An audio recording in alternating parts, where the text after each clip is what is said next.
Hi viewers, வணக்கம் and welcome to Kanna's Kitchen. நீங்கள் இதுவரைக்கும் என்னோட சேனலை சப்ஸ்கிரைப் பண்ணலைன்னா கீழே உள்ள சப்ஸ்கிரைப் பட்டனை ப்ரெஸ் பண்ணி அதுக்கு பக்கத்தில் உள்ள பெல் ஐக்கானை கிளிக் பண்ணுங்கள். அதில் ஆல் என்கிறத செலக்ட் பண்ணுங்கள். வெண்டைக்காயை இந்த மாதிரி செய்து கொடுத்தீங்கன்னா வெண்டைக்காய் பிடிக்காதவங்க கூட வெண்டைக்காய் விரும்பி சாப்பிடுவாங்க. அடுத்து டயட் பண்ணுறவங்களாக இருந்தால் அவங்களுக்கு மிக சிறந்த ஒரு உணவு இது. இந்த டிஷ் பண்ணுறதுக்கு இதில் நான் 7 வெண்டைக்காய் எடுத்துருக்கிறேன். வெண்டைக்காயோட மேல் பகுதியை இந்த மாதிரி கட் பண்ணி எடுத்துருங்க. வெண்டைக்காயோட நுனி பகுதியை இந்த மாதிரி முறிச்சு எடுத்துருங்க. இப்படி ஈஸியாக முறிஞ்சால் நல்ல பிஞ்சு வெண்டைக்காய். இந்த மாதிரி நல்ல பிஞ்சு வெண்டைக்காயாக பார்த்துடுங்க.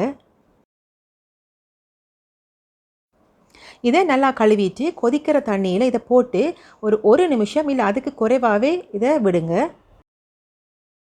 குயிக்காக போட்டு எடுக்கும்போது பார்த்திங்கன்னா அந்த பச்சை நல்ல ஒரு பச்சை நிறம் உங்களுக்கு கிடைக்கும். கூட நேரம் விட்டிங்கன்னா அந்த கலர் மாறிடும். அதனால் குயிக்காக எடுத்துருங்க.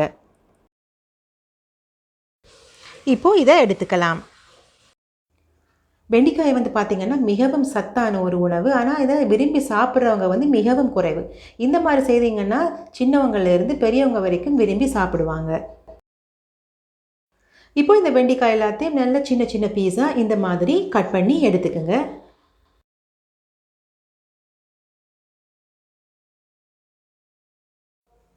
ஒரு டிஷ்ஷில் இதை மாற்றிடுங்க. மாற்றிட்டு இப்போ ஒரு 2 முட்டை எடுத்து உடைச்சி ஒரு டிஷ்ஷில் போட்டு வைங்க. இப்போது இந்த முட்டையை இதோடு சேர்த்து நல்லா 2 ஃபோக்கை யூஸ் பண்ணி இதை நல்லா மிக்ஸ் பண்ணி விடுங்க. எல்லா துண்டுகளிலும் படுற மாதிரி இந்த முட்டையை நல்லா பிரட்டி விடுங்க. இந்த நேரத்தில் கொஞ்சம் உப்பு நீங்கள் சேர்த்துக்கலாம்.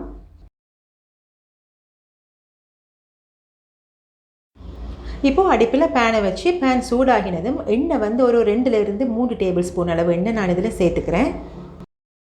எண்ணெய் லைட்டாக சூடாகினதும் நீங்கள் ஒரு வெங்காயத்தை குட்டி குட்டியாக வெட்டி இதோடு சேர்த்துக்குங்க. முட்டைக்கு எப்படி நீங்கள் வெட்டுறீங்களோ அந்த மாதிரி நல்ல குட்டி குட்டியாக வெட்டி இதோடு சேர்த்து இதை கொஞ்சம் வதக்குங்க. இதில் 2 டீஸ்பூன் சில்லி ஃப்ளேக்ஸ் நான் சேர்த்துக்கிறேன். அதாவது வெட்டின காஞ்ச மிளகாய் துண்டுகள். இப்போ நான் இதில் 1/2 டீஸ்பூன் உப்பு சேர்த்துக்கிறேன். உப்பு மொத்தமாகவே 1/2 டீஸ்பூன் தான் நான் சேர்த்துக்கிறேன். முதல்ல வெண்டைக்காய் முட்டை கலவைக்குள்ள நான் உப்பு சேர்க்கல. அதால் இதிலேயே மொத்தமாக 1/2 டீஸ்பூன் உப்பு தான் நான் இந்த டிஷ்ஷுக்கே சேர்த்துருக்கிறேன்.